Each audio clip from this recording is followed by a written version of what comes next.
Next month, the Novel Marketing Podcast will turn 10 years old. What do you think we should do to celebrate a decade of novel marketing? Seriously, let me know in the comments or shoot me an email. I don't have any really good ideas, but I will say, over the last 10 years of hosting this podcast, we've interviewed a lot of successful authors to hear their stories. And a key inflection point of many of their journeys is attending a writers' conference. For some, that's where they got their big break. For others, it's where they transitioned from hobbyist to professional. For others, it was when they met a key friend who changed everything. Or for some, a conference is where they found their agent or learned how to go indie. And for others, a conference is where they learned that one thing that got them unstuck.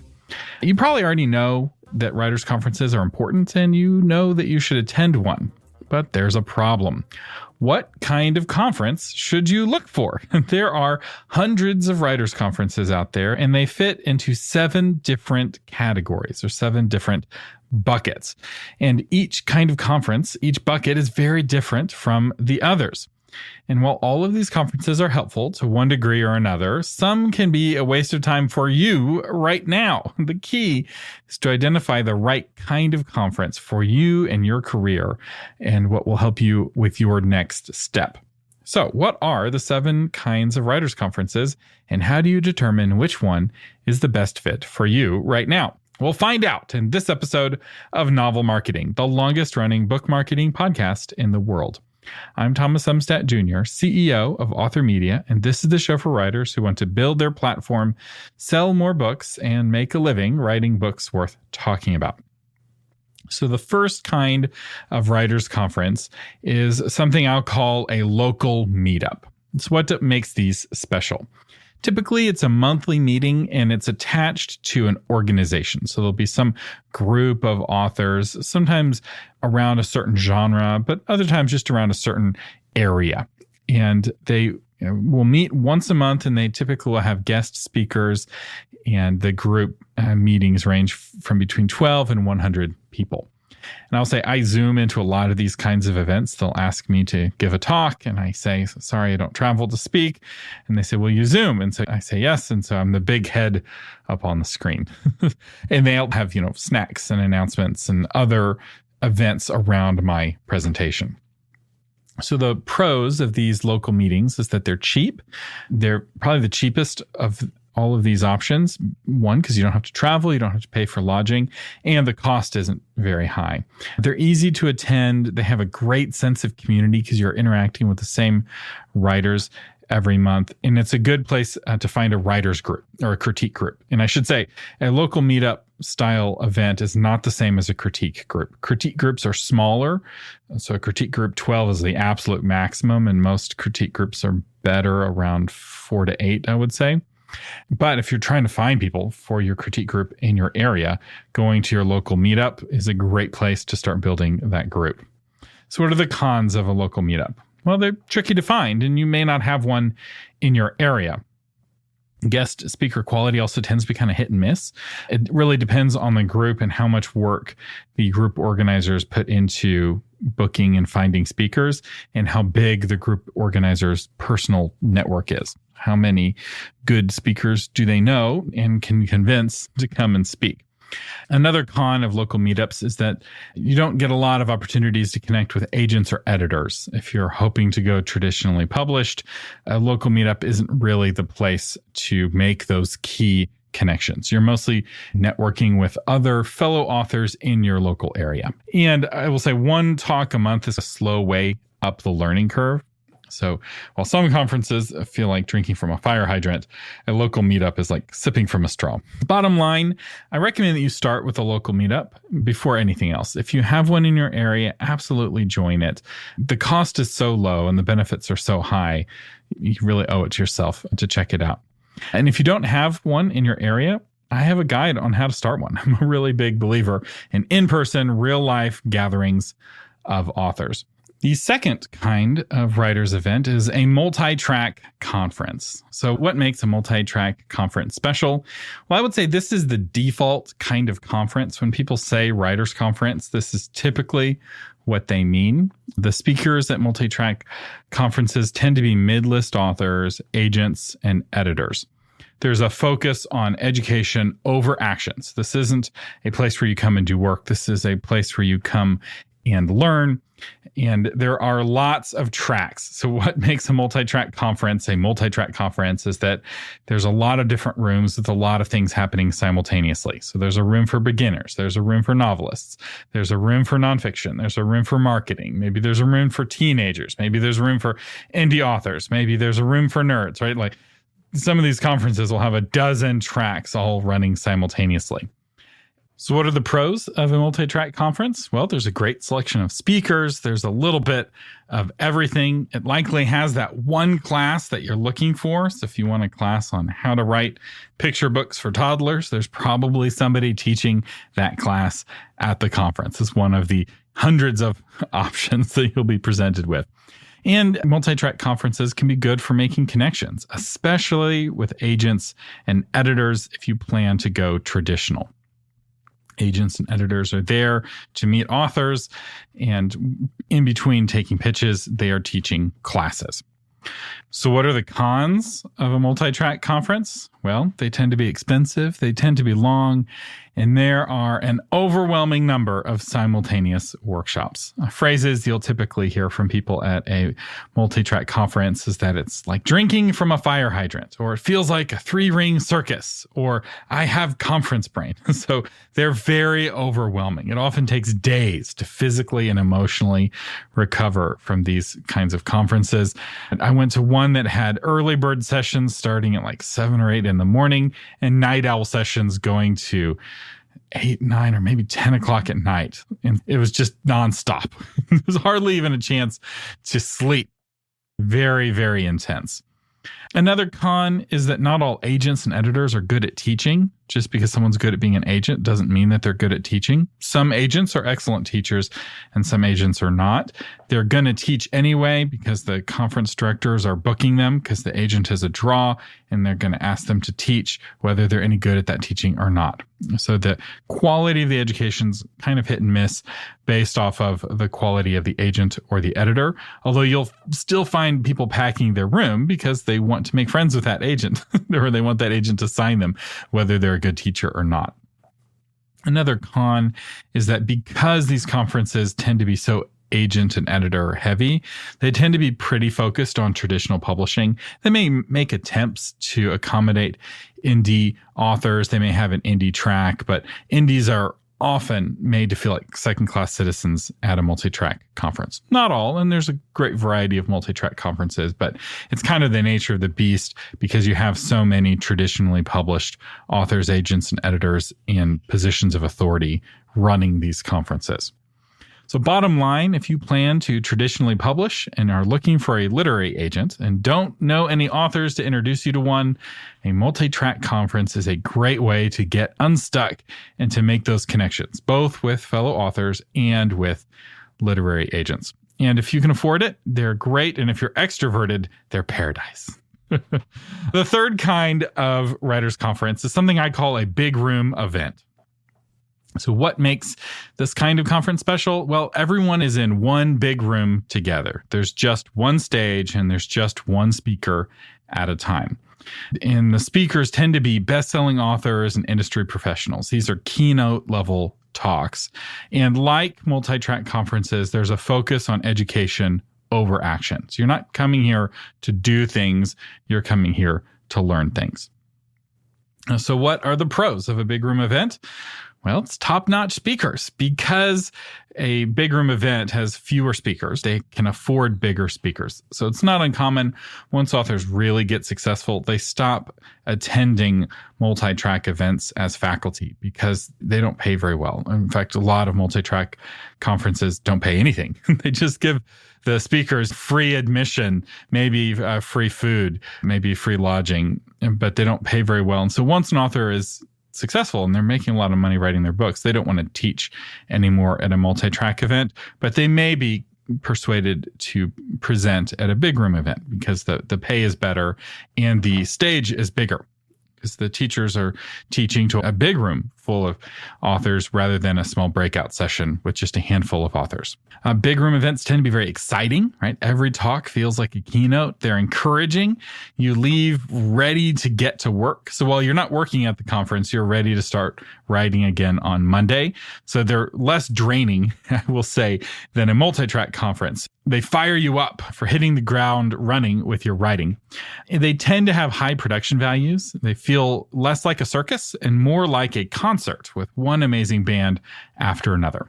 And different big room events will have bigger and smaller stages and higher and lower production values. So there's quite a bit of variety here. Some of them are quite fancy. Some of the cons of a big room event is that there's less topic selection, right? Because there's just the one talk at a time. And so you can look over the conference agenda and see if it will answer your questions or not. Now, there tends to be fewer agents and editors. There still will be some, but they don't have as many in my experience. They're a little impersonal. So it's very easy for you to be in this big room full of a bunch of strangers, which makes the networking a little bit trickier, especially for shy authors, because there's just a sea of people around you all in that big room together. And a con for some of these events is that some of them are just a big sales pitch for some big ticket program. This isn't super common in the author world, although I have seen it, but it's very common in the coaching world. You go to a conference that will teach you how to be a coach, and really it's selling you on a program that will teach you how to be a coach, and there's always something more to buy. This isn't always the case, but if the price is too cheap to be true, be careful. It could be one big, long sales pitch. The fourth kind of writers' conference is a writers' workshop. So what makes a writers' workshop special? Well, they are focused, interactive education. So unlike the other events we've talked about so far, writers' workshops have a balance between action and education. You will learn at a writers' workshop, but you're also going to do at a writer's workshop. You're going to be writing your book or editing your proposal or building your website. And you'll be doing it with the trainers of the workshop, looking over your shoulder, giving you feedback, encouraging you, challenging you. So it's a much more interactive experience. So what are the pros of a writer's workshop? Well, it's a smaller setting, so far less overwhelming. They tend to have fewer people at each event. Writers' workshops have perhaps the greatest immediate outcomes of any of the events on this list. So you leave the workshop with an edited manuscript, a built website, a ready proposal, or whatever. The workshops tend to be pretty focused on what you will get if you come to this workshop. They're a great balance between relaxing and overwhelming. So you're going to be challenged, but you're not going to be swamped or flooded. They're a great chance to connect with other authors who are in your same graduating class, so to speak. So this is where you make those long-term relationships, that author who's a beginner just like you or a journeyman just like you. The level of the author at the workshop depends on the level of the workshop. So if it's a workshop on how to write a book, it'll attract a real basic kind of author. Whereas if it's a workshop on how to improve your author website, it will attract a more advanced author. And if it's a workshop on how to optimize your ads on Facebook, then it will attract a very advanced author. So you'll be connecting with other authors at that specific level rather than connecting with industry professionals or agents or editors. So writers' workshops are less overwhelming while still providing a great education. So what are the cons?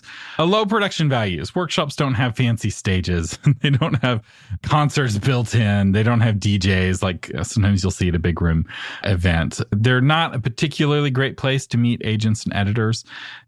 Occasionally, they will attend a writer's workshop, and hunt amongst the authors for potential clients. But agents and editors tend to be at the big room events or the multi-track conferences. And there's not a ton of industry professionals. So the networking possibilities, you have a chance to meet a lot of people at a writer's workshop that are at your same level and build deeper connections with them as you're giving each other feedback.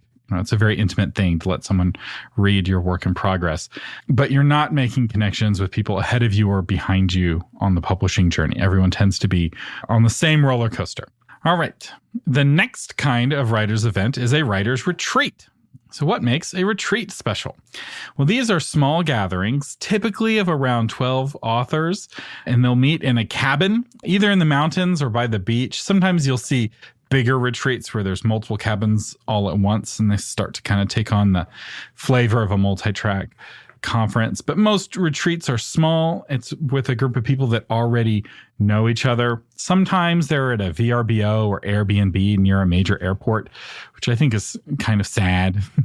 I understand renting a house near a major airport is convenient for people flying in, but it's more fun if you go to the mountains or go to the beach or somewhere pretty.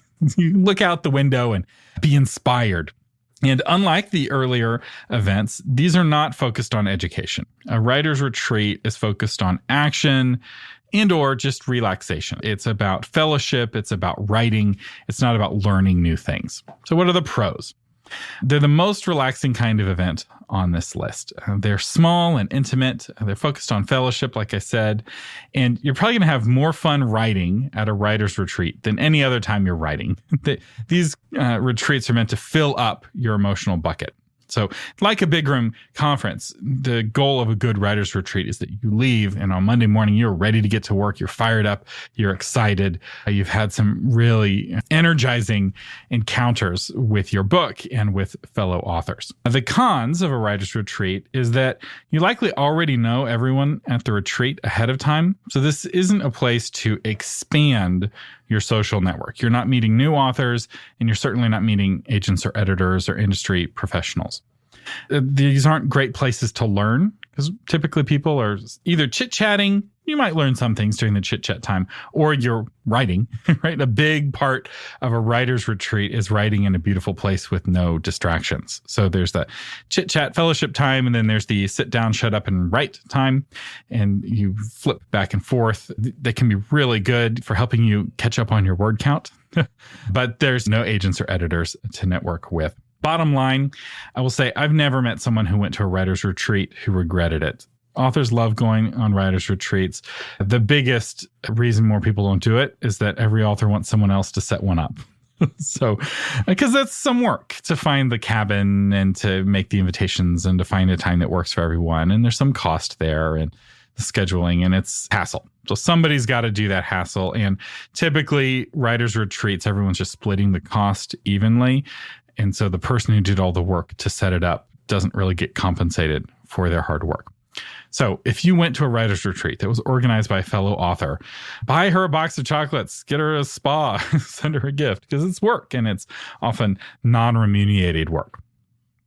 All right, the next kind of writer's conference is a mastermind retreat. So mastermind retreats can get confused with writer's retreats because they're similar in some ways. They're small, 12 people, give or take. Same kind of cabin by the beach or in the mountains or a house in the city. But unlike a writer's retreat, mastermind retreats are focused on education over action. So each mastermind brings their best ideas and they teach the other masterminds something that they know, something unique that they bring to the table. So some of the pros of a mastermind retreat is that they're small and intimate. You get exclusive training. So sometimes people will share, secrets that they've learned or techniques that they've learned with their masterminds that they won't teach anyone else. Mastermind retreats also often feature a hot seat, which is where you get to sit down in a chair in the middle of the room and talk about what you're doing and your challenges, and everyone will brainstorm ways of getting you unstuck or helping you achieve better success. I've seen unbelievable breakthroughs for authors with hot seats. I've seen books birthed. I've seen book series birthed. I've seen podcasts created that have gone on to get millions of downloads. The power of having 10 people put their brains together to solve your problems is really remarkable. So like a writer's retreat, very deep networking, but going to the cons, very narrow networking. You already know everyone at the retreat, so this isn't where you're going to find an agent or an editor. Another con is that finding a good mastermind group is hard, and these tend to work best for authors who have already tasted success, because it's successful authors who want to learn from each other. Bottom line, if you're part of a mastermind group, attending a retreat is definitely worth it. And if you want to create a mastermind group, I have several episodes on how to do that, and a course that walks you through how to create your own mastermind group, which we'll have links to in the show notes at authormedia.com/385. The seventh and final kind of authors event, writers conference, if you will, is a fan convention.